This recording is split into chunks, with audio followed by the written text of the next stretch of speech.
Everyone told Elena Vance to scream. They told her to fight for the millions she helped build, to drag her husband's infidelity into the light, and to burn his reputation to the ground.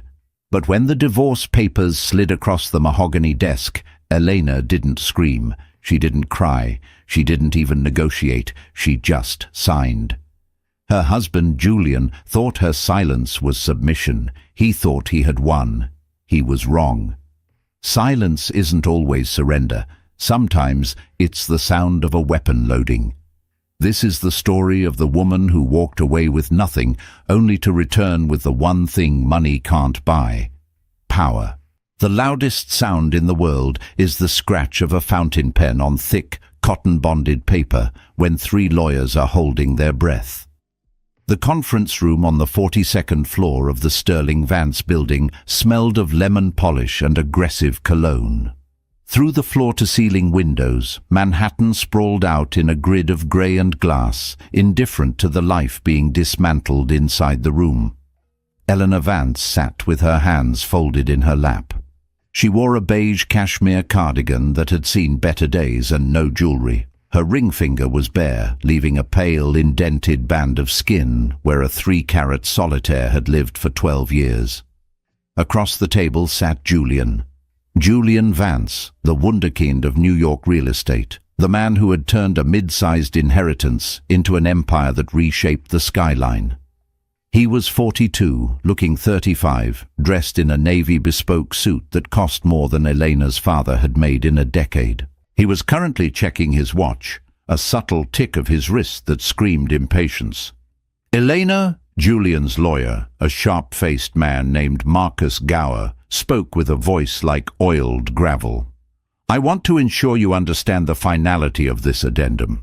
By signing this, you are waiving spousal support beyond the initial lump sum agreed upon in the prenuptial agreement, despite the significant growth of the marital assets during the union. Marcus paused, looking at her over his rimless glasses. He expected a fight. He was paid to crush fights. He looked almost disappointed that the sword he had sharpened wouldn't be swung.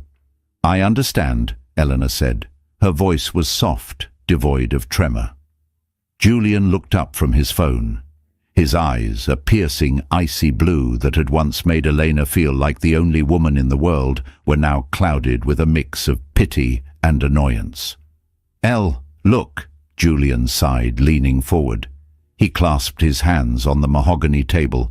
I'm not trying to be the villain here. The lump sum, $2 million, is generous. You can buy a nice place in Connecticut. Start that gallery you used to talk about. I just want this done cleanly, for both our sakes. Generous. The word hung in the air, heavy with irony. Julian's net worth was hovering near $900 million.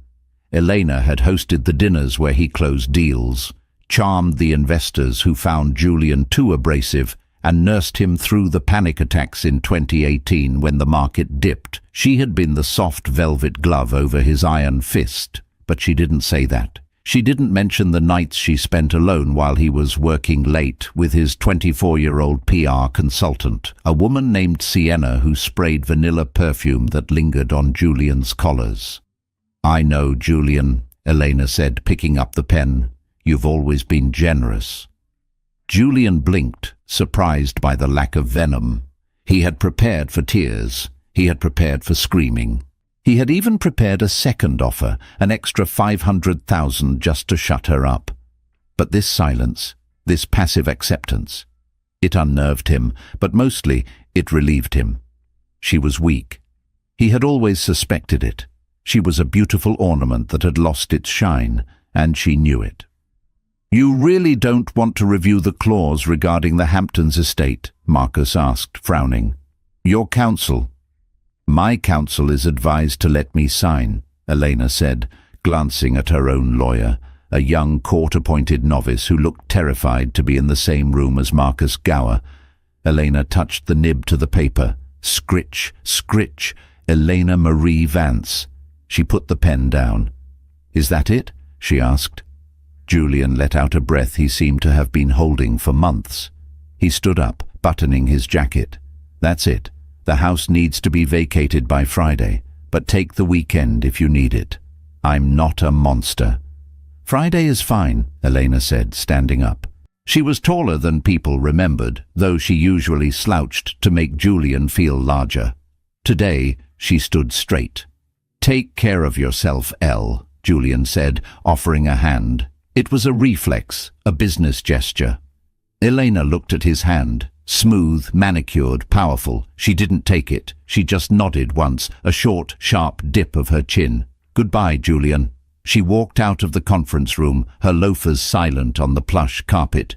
She didn't look back at the view. She didn't look back at the man she had loved for a third of her life. As the elevator doors slid shut, cutting off the view of the Sterling Vance logo, Eleanor finally exhaled. Her heart was hammering a frantic rhythm against her ribs, a bird trapped in a cage. Her hands shook, just slightly. She pulled a burner phone from her purse, a cheap plastic thing that clashed with her designer bag. She dialed a number she had memorized 12 years ago, a number she had promised herself she would never call. It rang twice. "Talk to me," a deep, male voice answered. No hello. He knew who it was. He was the only person who had the number. "It's done," Elena whispered. "I signed. I took the payout. I didn't fight for a cent more." There was a pause on the other end, followed by the sound of ice clinking against glass. "He thinks he won," the voice said. It was a satisfied, predatory sound. "He thinks I'm weak," Elena corrected. "He thinks I'm nothing without him." "Good," the man said. "Let him enjoy his victory lap, Elena. Because when we walk into the Met next month, Julian Vance is going to realize that the $2 million he gave you wasn't a settlement. It was a down payment on his own destruction." Elena closed her eyes, leaning her forehead against the cool metal of the elevator wall. "I'm tired, Elias."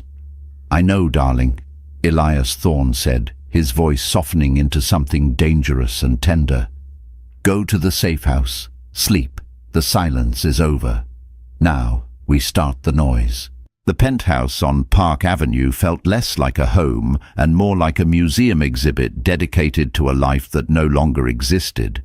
It was vast, cold, and echoed with the ghostly resonance of parties past. Elena moved through the rooms with a roll of packing tape and a stack of cardboard boxes. She wasn't taking much. The prenuptial agreement, and the divorce decree she had just signed, stated that personal effects were hers, but furniture, art, and assets acquired by the primary earner remained with Julian. She packed her books. She packed the clothes she actually liked, the oversized sweaters, the worn jeans, and left the couture gowns Julian insisted she wear hanging in the walk-in closet like shed skins. She paused in the master bedroom. On the nightstand, there was a framed photo of them from their honeymoon in Como. They looked happy, or at least they looked perfect. Elena looked at her younger self in the photo, eyes wide, smile eager to please. She hated that girl. That girl had been so desperate to be loved that she had carved herself down to fit into the small space Julian Vance allowed for a wife. "You're too loud, Elle. Tone it down." "Don't bore them with your art history trivia, Elle. Just smile. Why can't you just be happy with what I give you?" She took the photo out of the frame. She didn't tear it. She simply flipped it over and wrote on the back, "Reference, not for photo 92, asset inventory." She left it on the bed. The door to the penthouse opened. Eleanor stiffened. It was Thursday. Julian wasn't supposed to be here. He was supposed to be in D.C. lobbying for zoning permits. "I thought you'd be gone by now." It wasn't Julian. Eleanor turned to see Sienna standing in the doorway. She looked impossibly young, her skin glowing with expensive serums and victory. She was wearing one of Julian's oversized shirts, belted at the waist, and high-heeled boots. She looked like a spread in a fashion magazine. "I have until Friday," Elena said, returning to her box of books. She forced her hands to remain steady. "Do not react. Silence is the weapon." Sienna walked into the room, running a finger along the dresser. She picked up a perfume bottle, Elena's signature scent, heavy with jasmine. and sniffed it, wrinkling her nose. "Julian said you didn't even cry," Sienna said, her voice high and scratchy. "He said it was weird, like you didn't care." "Is there a question there, Sienna?" "I just wanted to see you," Sienna admitted, dropping the perfume back onto the tray with a loud clatter. "I wanted to see the woman who could be married to a king for 12 years and walk away with a peasant's payout. Are you stupid? Or did you just never love him?" Elena slowly taped the box shut. Rip, smooth, pat. She turned to face the girl. Sienna was beautiful, yes, but she was also hungry. Elena recognized that hunger. It was the same hunger she had felt at 25. The hunger to be chosen by a powerful man, thinking that proximity to power would make you powerful too. "I loved him enough to lose myself," Elena said quietly, "and I was smart enough to know when to cut the limb to save the body." Sienna scoffed, crossing her arms. "He's going to propose to me, you know, once the waiting period is over. We're going to be a power couple, real partners, not whatever you were." Eleanor picked up her box. She walked toward the door, stopping inches from Sienna. She could smell the vanilla perfume. It smelled cloying, like candy left out in the sun. "Be careful, Sienna," Elena whispered. "The thing about being a trophy is that eventually the winner needs shelf space for a new one." She walked out of the bedroom, leaving Sienna standing in the middle of the expensive silence. Eleanor took the service elevator down to the garage. She bypassed the Mercedes and the Range Rover. Instead, she walked to the far corner where a nondescript grey Honda Civic was parked. It was a rental she had arranged 3 days ago. She threw the 2 boxes into the trunk. Driving out of the garage, she didn't turn toward Connecticut. She turned downtown. She drove past the gleaming towers of Midtown, down into the tangled streets of the Lower East Side, and finally across the bridge into Brooklyn. She parked in front of a converted warehouse in Red Hook. The air here smelled of salt water and diesel, not lemon polish. She keyed into the apartment on the 3rd floor. It was a loft, raw and industrial. Exposed brick, wide plank floors, huge iron-framed windows looking out over the grey water of the harbour. It was empty, save for a single leather armchair in the centre of the room and a man standing by the window. Elias Thorne turned around.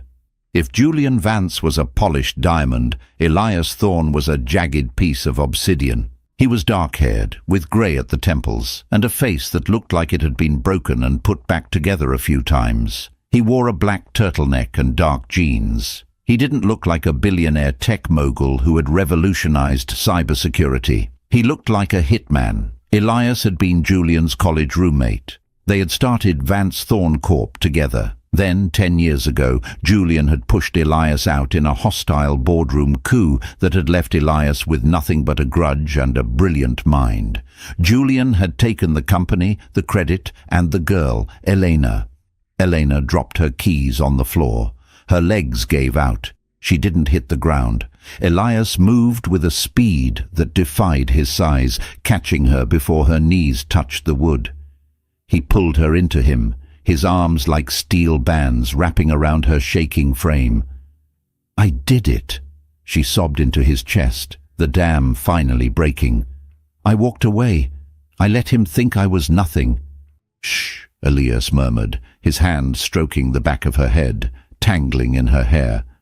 "You're everything. You always were." "He has everything, Elias. The press, the board, the money." Elias pulled back, holding her face in his large, rough hands. His eyes were dark, burning with a decade of waiting. "He has the narrative, Elena, for now, but you have the files." Elena nodded, sniffing, wiping her eyes with the back of her hand. "I have the ledger, the offshore accounts, the bribes to the zoning commission. I have all of it on the drive. And I have the platform to expose it," Elias said. "But we don't just leak it. That's too easy. That's messy. We destroy him in public," Elena said, her voice hardening. "We take away the one thing he cares about more than money. His status," Elias finished. He walked over to a table where a sleek black box sat. He opened it. Inside lay a dress. It was a deep midnight blue velvet, structured and severe, yet incredibly sensual. It looked like armor made of night sky.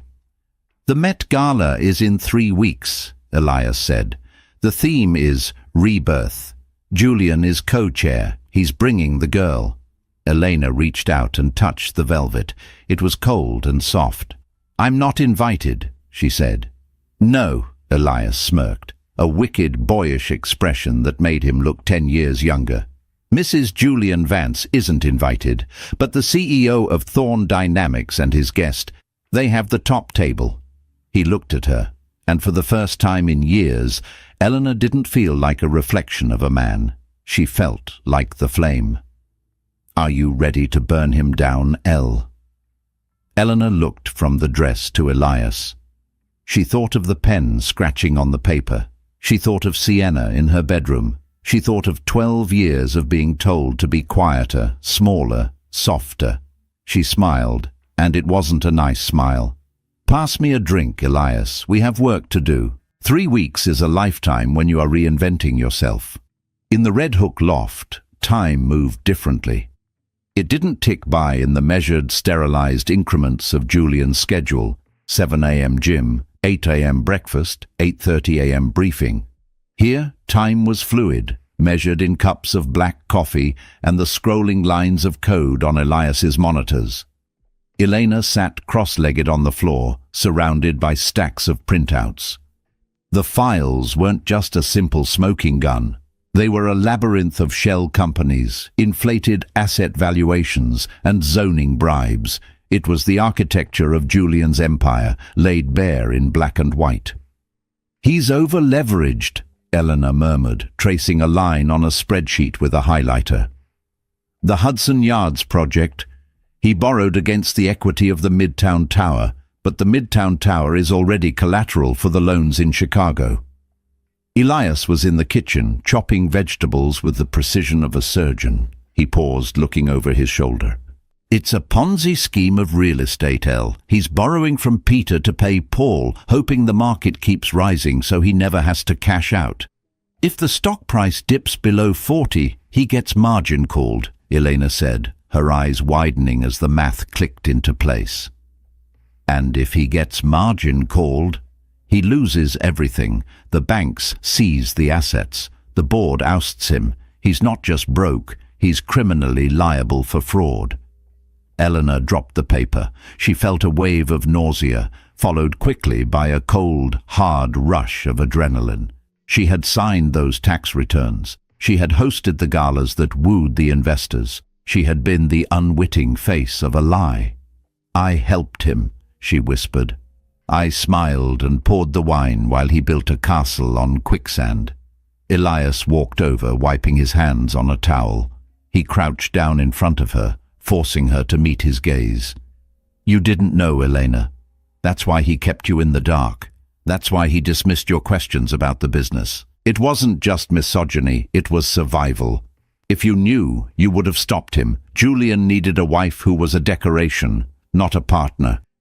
Elena looked at Elias. His face was hard, but his eyes were steady. He was the opposite of Julian in every way. Julian was a spotlight. Elias was the shadow. Julian needed to be adored. Elias needed to be understood. "Why are you doing this, Elias?" she asked. "You could have exposed him years ago. You have the tech." "Because it wasn't my kill," Elias said simply. He reached out, tucking a strand of hair behind her ear. His fingers lingered on her jawline. "He didn't just steal my company, Elena. He stole my life, but he broke you. And I knew that when you finally woke up. When you finally saw him for what he was, you would be the one to drive the dagger in. I'm just handing you the knife."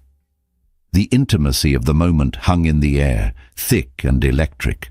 For 12 years, Elena had been faithful to a man who saw her as an accessory. Now, sitting on the floor of a warehouse with a man who looked at her like she was a nuclear weapon, she felt something dormant stirring in her chest. "The gala," she said, her voice steadying. "We don't just show up, We make a statement. The dress is ready, Elias said, standing up and offering her a hand. And I've arranged for the first leak to hit the financial blogs exactly at 8:12 p.m., right when appetizers are served. Elena took his hand. Let's go see the armor. The dress was not just a piece of clothing, it was a psychological operation. Designed by an avant-garde Japanese designer Elias knew, it was a column of midnight blue velvet that swallowed the light. It had long sleeves, a high neck, and a back that plunged dangerously low. It was modest, yet scandalous, regal, yet threatening. When Eleanor stepped out of the dressing room in the loft, the silence was absolute. She looked in the mirror. She didn't see the frantic, pleasing wife of Julian Vance. She saw a woman who had survived the fire and decided to wear the ashes. Elias stood behind her, his reflection towering over hers. He wore a tuxedo that fit him like a second skin, tailored to hide the holster he sometimes wore, though tonight his weapon was the woman on his arm. "You look—" Elias started, his voice rough. He cleared his throat. "You look like the end of the world." Elena turned to face him. She reached up and adjusted his bow tie, a gesture of familiarity that felt earned, not performed. "Good," she said. "Let's go start the apocalypse." The Metropolitan Museum of Art was a fortress of light. Flashbulbs popped in a staccato rhythm that sounded like gunfire. The red carpet was a river of blood and silk, flowing up the iconic steps. Julian Vance stood at the top of the stairs, the king of the mountain. He looked impeccable in Tom Ford, his smile practiced and dazzling. On his arm, Sienna looked like a confectionery dream in pink tulle. She was beautiful, undeniably, but she looked like a girl playing dress-up. She was fidgeting, checking her phone, glancing around nervously at the celebrities. "Stop checking your phone," Julian hissed through his smile, waving at a photographer. "You look insecure." "My strap is slipping," Sienna whispered back, her smile straining. "And I think that reporter from Vanity Fair just rolled her eyes at me." "You're paranoid. You're with me. That makes you royalty." Julian tightened his grip on her arm, a possessive squeeze that left a mark. He felt invincible. The stock was up. The divorce was signed. He had traded a 40-year-old wife for a 24-year-old model. He had won. "Mr. Vance, Mr. Vance, over here!" The paparazzi screamed his name. He basked in it. Then the screaming stopped. It didn't taper off. It was severed. A hush swept up the stairs, starting from the street level and rippling upward like a cold wind. Heads turned, cameras lowered, then raised again in a frenzy. Julian frowned. "What is it? Did Beyoncé arrive?" He looked down the stairs. A black town car had pulled up, not a limo, not an SUV, a sleek, matte black ghost of a car. The door opened. Elias Thorne stepped out first. The crowd murmured. Elias was an enigma, the reclusive tech billionaire who rarely left his fortress. His presence alone was a headline. But then he reached back into the car. Elena took his hand. She emerged, and the silence broke into a roar. She didn't smile. That was the first thing Julian noticed. Elena always smiled. She had a smile for the donors, a smile for the press, a smile for him. But this woman, her face was a mask of serene, terrifying calm. The blue velvet dress absorbed the camera flashes, making her look like a void in the center of the chaos. She wore no diamonds, no necklace, no earrings, just her bare neck, long and pale, and her dark hair slicked back. She looked severe. She looked powerful. She looked expensive, not in the way Sienna looked expensive, but in the way a masterpiece painting is expensive, untouchable. Is that your wife?" Sienna asked, her voice trembling. "Ex-wife," Julian corrected, but his voice lacked its usual authority. His heart skipped a beat, a nasty little thud of fear. Elena and Elias began to ascend the stairs. They moved in perfect sync, a binary star system of dark gravity. They didn't stop for interviews. They didn't wave. They simply walked, their eyes fixed on the top of the stairs, fixed on Julian. As they neared the top, the reporters grew frantic. "Eleanor! Eleanor! Who are you wearing? Mr. Thorne, are you two together? Eleanor, do you have a comment on the divorce?" Eleanor didn't blink. She reached the top platform where Julian and Sienna stood blocking the entrance. For a moment, the four of them stood in a square of tension that felt dense enough to crack the pavement. Julian forced a laugh. It sounded brittle. "Elena, Elias, I didn't know you were acquainting yourselves." He looked at Elias with a mix of hatred and fear. He looked at Elena with confusion. He was waiting for her to shrink. He was waiting for her to look at the ground, to apologize for being there. Elena looked at Sienna.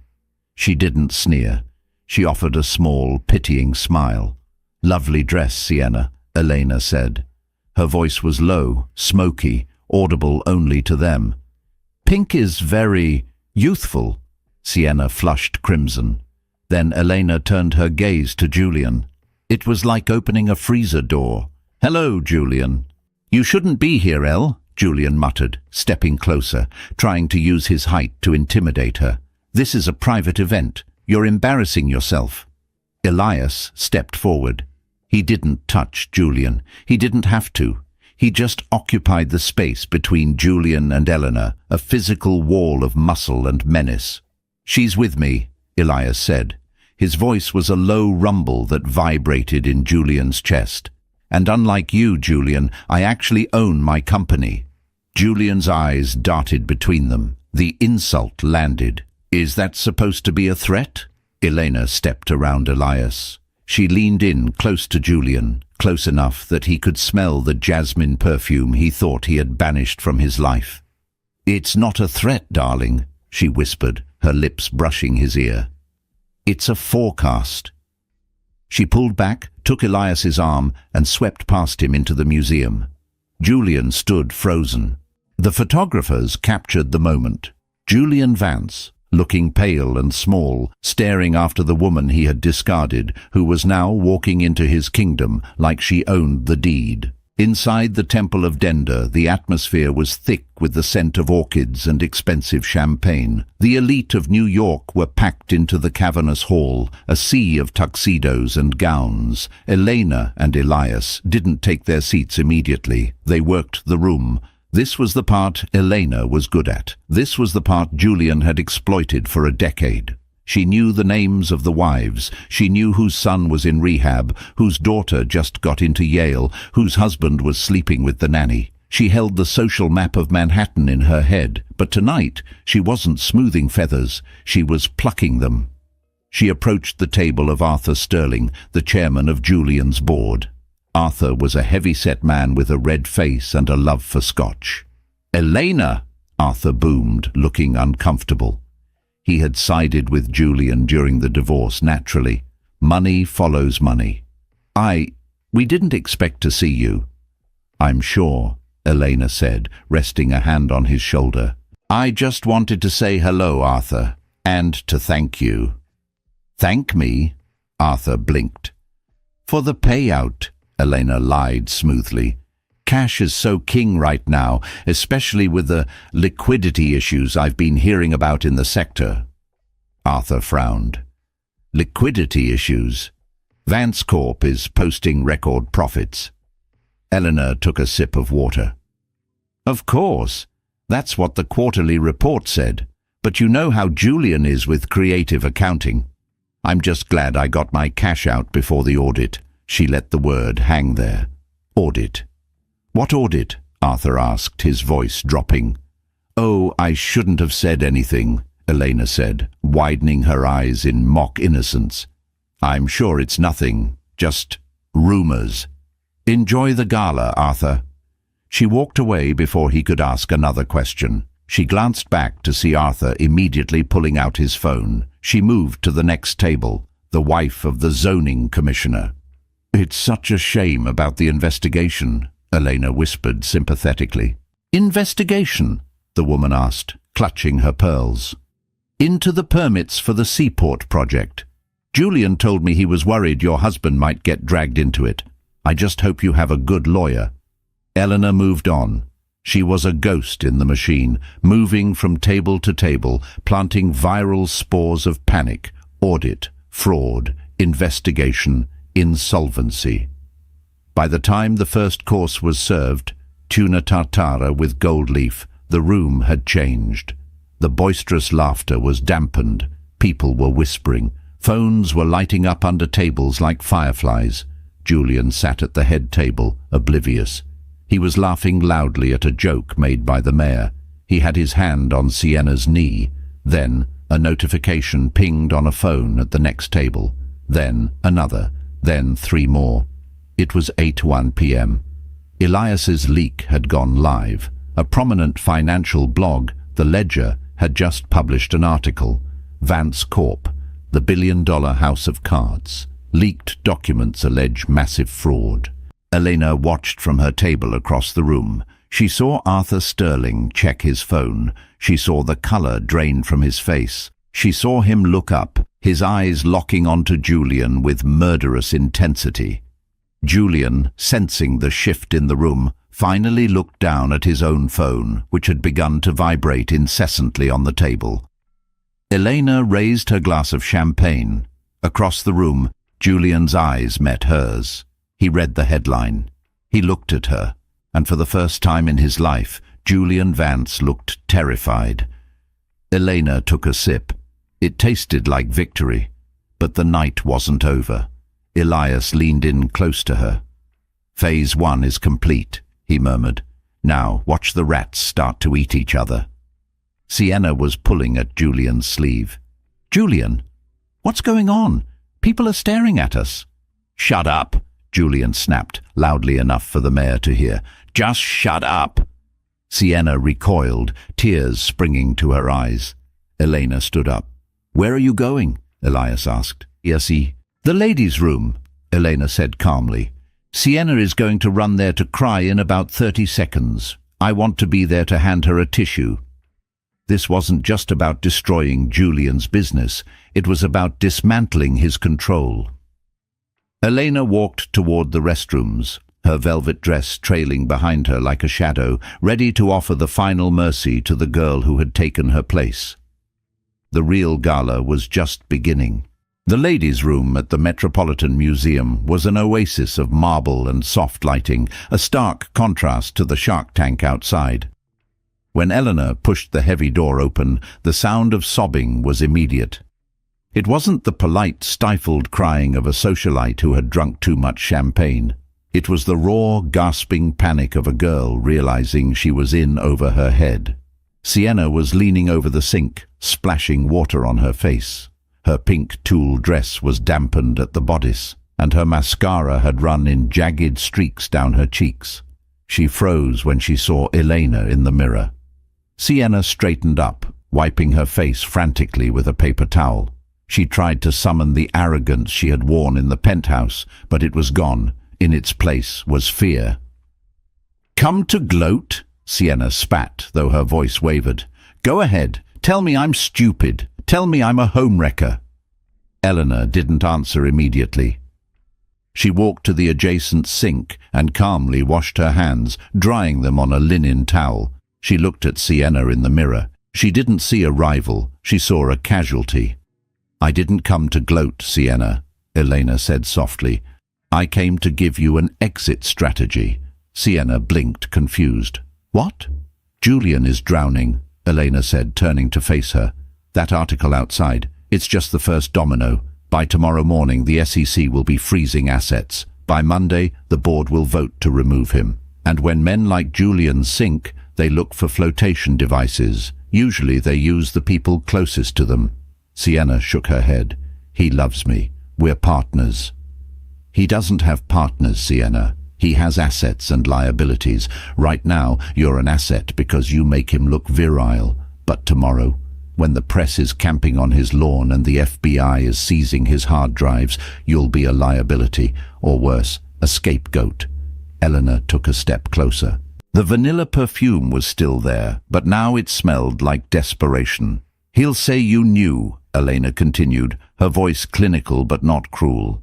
He'll say you signed papers you didn't read. He'll say the extravagant trips and the jewelry were your idea, that he was just trying to keep his high-maintenance girlfriend happy while he struggled to save the company. He will rewrite the narrative, and you will be the villain. Sienna looked horrified.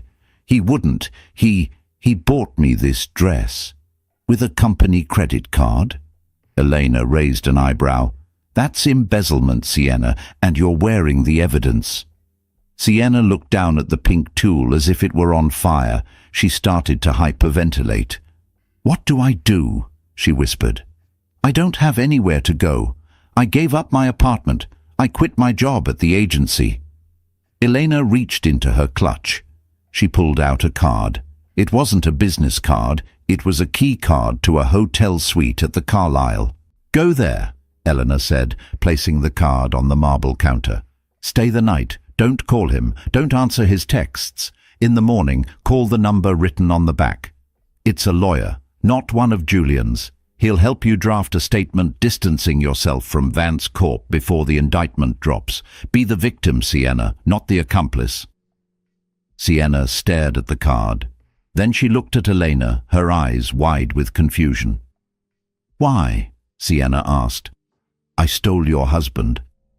Eleanor smoothed the velvet of her dress. You didn't steal him, Sienna. You took out the trash.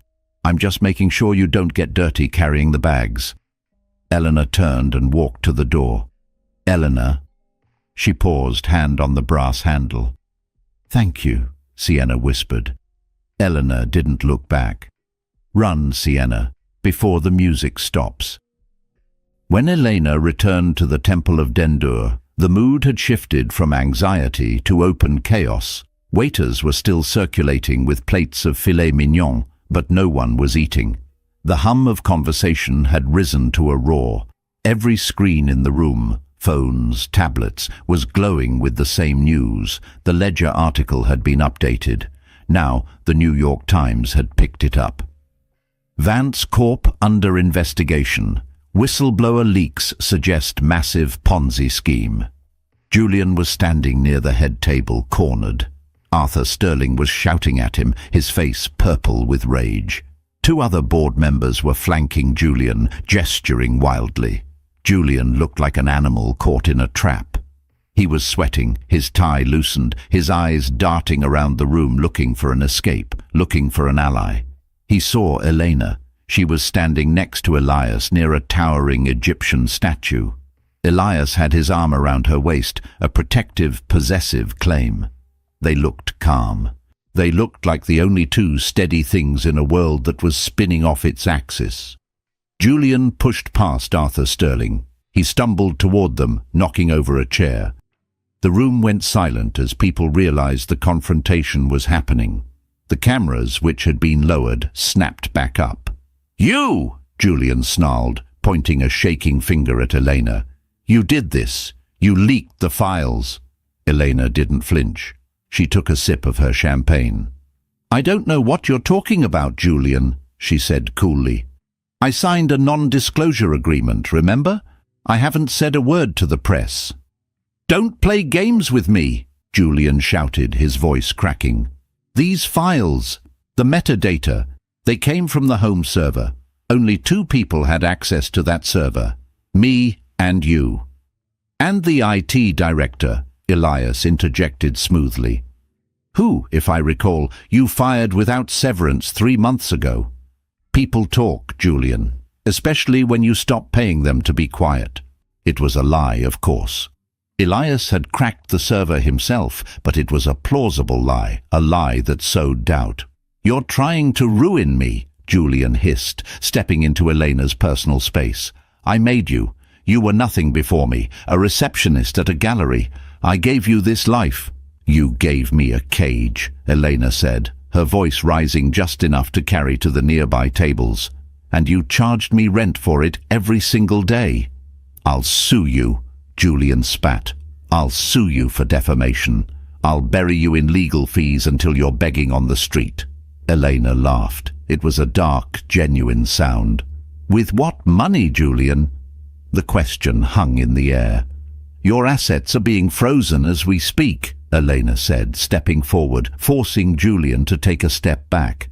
The banks are calling in the loans. The board is drafting your resignation. You don't have the capital to buy a coffee, let alone a lawsuit. Julian stared at her. He looked at the crowd. He saw the faces of the people he had spent years trying to impress. They weren't looking at him with admiration anymore. They were looking at him with disgust, with pity. He looked around for Sienna.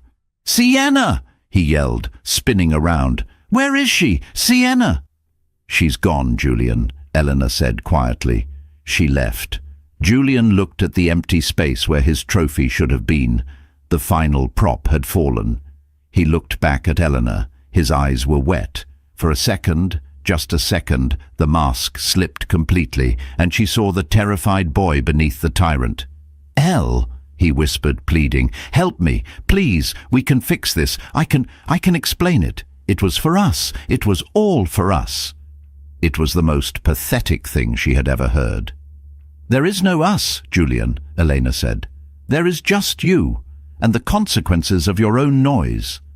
She turned to Elias. "I'm bored. Take me home." Elias nodded. He cast one final withering look at his former partner. "Checkmate, Julian." They turned and walked away. Behind them, the sound of flashbulbs exploded again, blinding and relentless.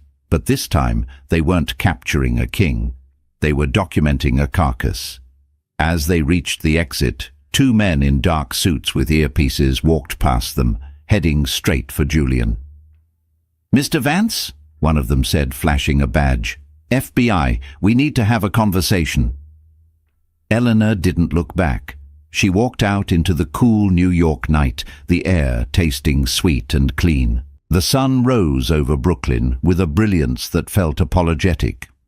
Elena sat on the balcony of the Red Hook loft, wrapped in a blanket, holding a mug of coffee. Her phone was on the table.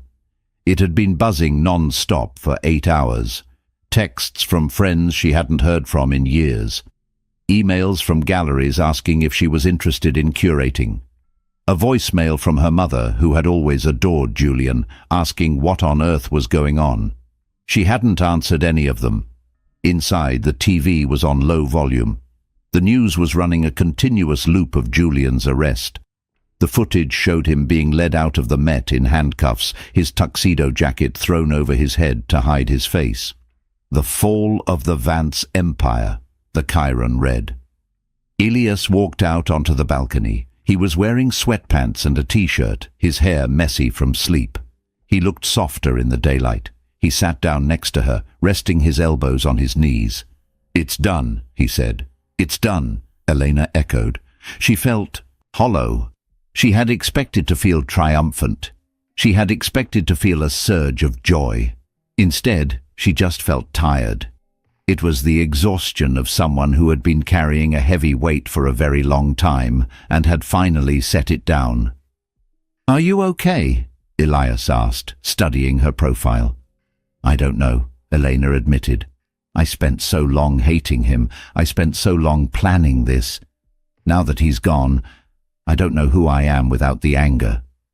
Elias reached out and took her hand. His grip was warm and solid. "You're Elena," he said. "Just Elena. You're not Julian's wife. You're not his victim, and you're not his executioner anymore. You're just free. Free." The word settled over her. It was terrifying. It was exhilarating. "What happens now?" she asked.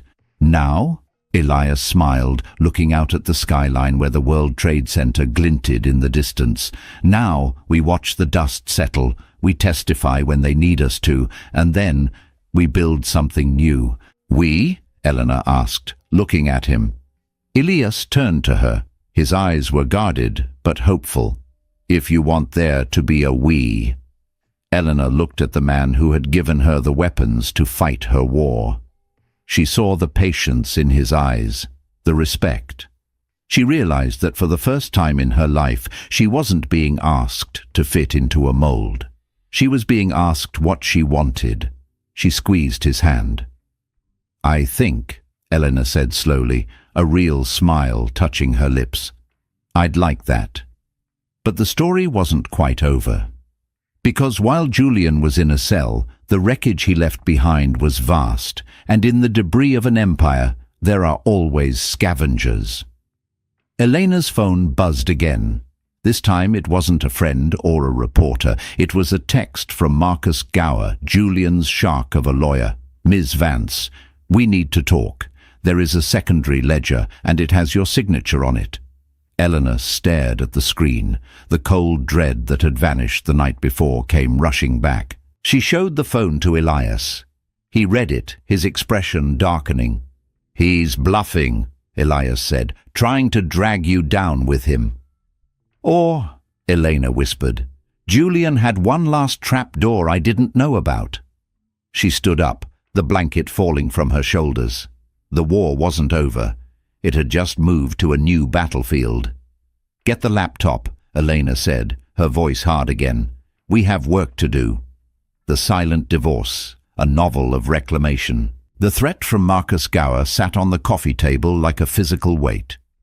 "There is a secondary ledger, and it has your signature on it." Elena paced the length of the loft, the warmth of the morning sun doing nothing to dispel the chill in her bones. "I signed so many things," she said, her voice tight. "Julian would put stacks of papers in front of me before dinner, tax forms, trust documents, insurance policies. He'd say, 'Just administrative nonsense, Elle. Sign here so we can eat.'" Elias was already at his workstation, 3 monitors casting a blue glow over his focused face. "That's the oldest trick in the white-collar crime book, the spousal shield. He buries the illegal assets in a trust under your name, gets you to sign it blindly, and if the feds ever come knocking, he claims he was just a consultant and you were the owner."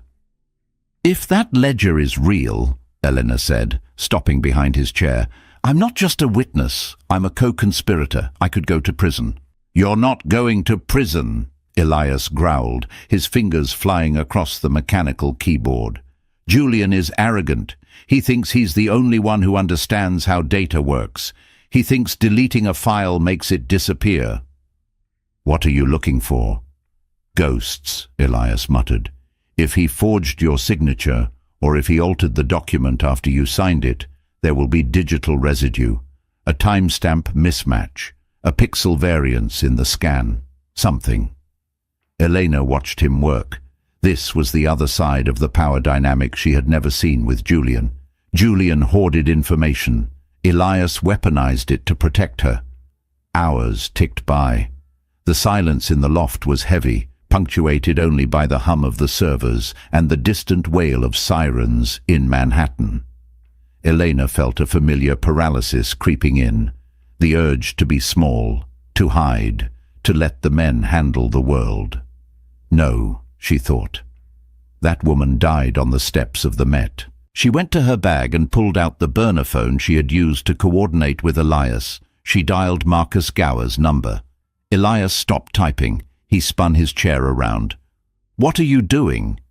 "Elena," Marcus answered on the second ring. His voice was smooth, oily. "I assume you're ready to discuss terms. We can keep this secondary ledger out of the FBI's hands, provided you recant your statement about the servers." "I'm not recanting anything, Marcus," Eleanor said, her voice steady. "Then I'm afraid your signature on the Cayman accounts will look very bad to a federal grand jury. Ignorance is not a legal defense, Mrs. Vance." "It's Ms. Vance," Eleanor corrected. "And I'm not calling to negotiate. I'm calling to set a meeting. 1 hour. The Battery Park Ferry Terminal. Come alone." "Elena, don't," Elias started. She held up a hand to silence him. "I'll be there," Marcus said, and the line went dead. Elena lowered the phone. She looked at Elias. "Find the proof." "But I need to look him in the eye. I need to finish this myself." Elias looked at her for a long moment. Then he nodded. "I'll have it. Just don't sign anything." The wind off the harbour was biting, whipping Elena's coat around her legs as she stood by the railing of the ferry terminal. The Statue of Liberty was a pale green smudge in the distance, a silent observer to the final act of her marriage. Marcus Gower approached her holding a leather briefcase. He looked out of place among the tourists and commuters, his Italian suit too sharp, his expression too grim. "You picked a dramatic spot," Marcus said, leaning against the railing next to her. "I like the air," Elena said. "It clears the head." Marcus sighed, placing the briefcase on the ground. "Look, Elena, I don't want to see you in jail. Julian is volatile, but he protected himself. This ledger creates a direct link between you and the shell companies used to launder the zoning bribes. It shows you as the primary beneficiary." "Let me see it," Elena said. Marcus hesitated, then unlocked the briefcase. He pulled out a thick binder and flipped it open. There, in black and white, was a transfer deed for an offshore holding company, and at the bottom, in blue ink, was her signature. Elena Marie Vance. It looked real. It looked exactly like her hand. "Julian is willing to make a deal," Marcus said.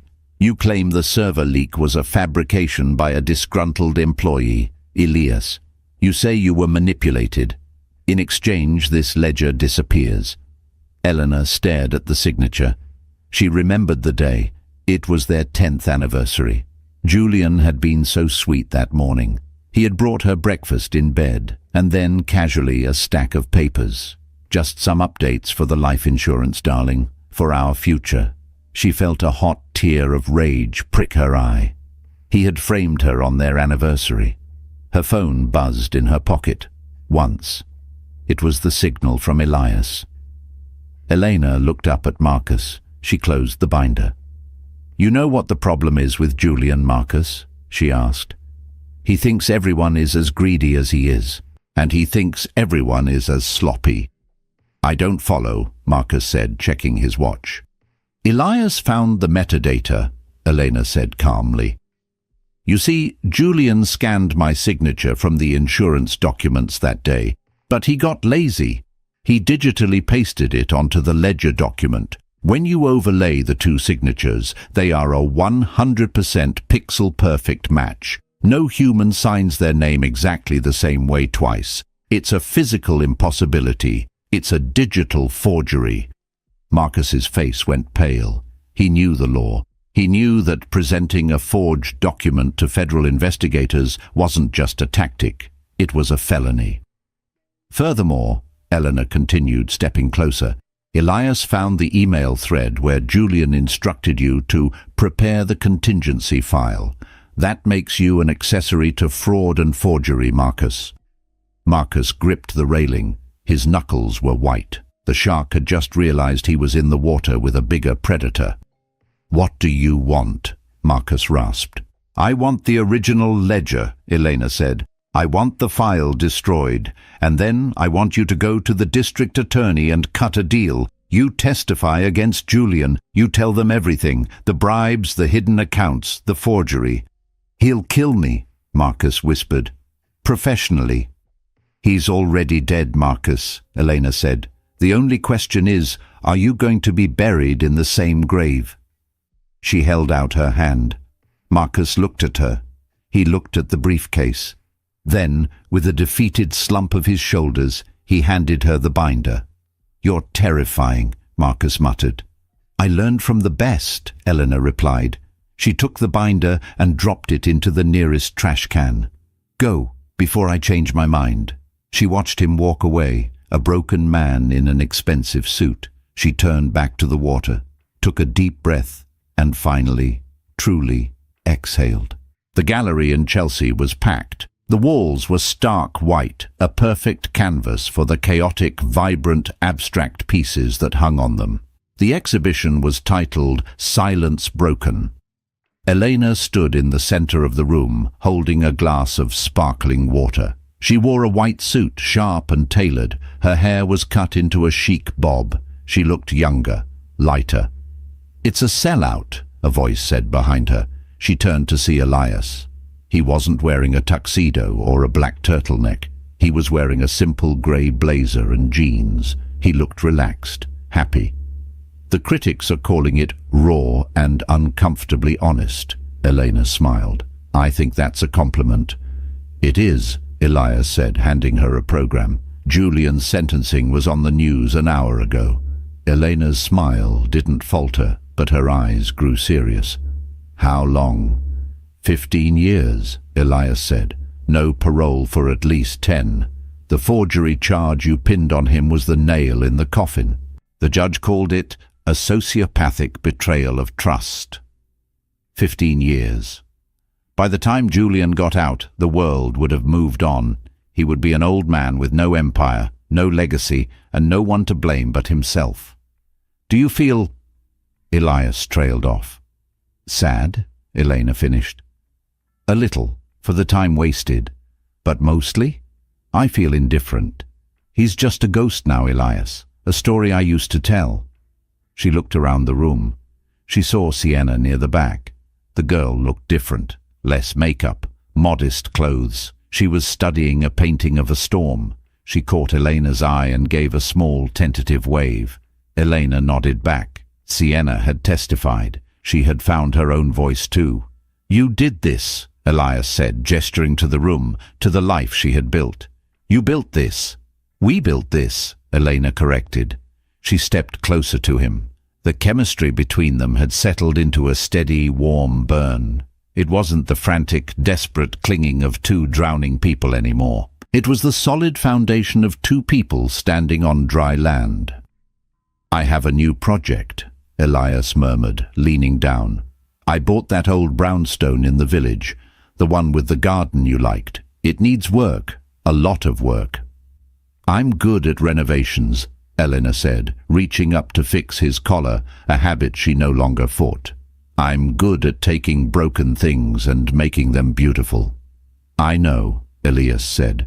He kissed her, right there in the middle of the gallery, in front of the press and the patrons and the art.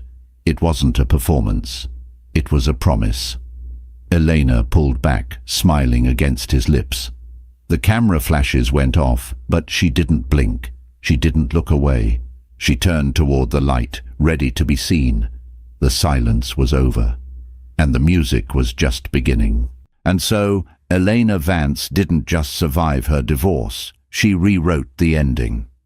She proved that while silence can be a shield, eventually you have to drop the shield and pick up the sword. Julian Vance lost his empire because he underestimated the quiet woman in the corner. He forgot that the most dangerous person in the room is the one who listens, watches, and waits. Montage of Elena smiling in her gallery, the newspaper headline of Julian's sentencing, and finally Elena and Elias walking hand in hand down a New York street, fading to black. What did you think of Elena's revenge? Was it justice, or did she go too far? Let me know in the comments below. I read every single one. If you enjoyed this story of betrayal and redemption, please hit that like button. It really helps the channel. And don't forget to subscribe and ring the notification bell so you never miss a new story. Thanks for watching, and remember, sometimes silence is just the calm before the storm.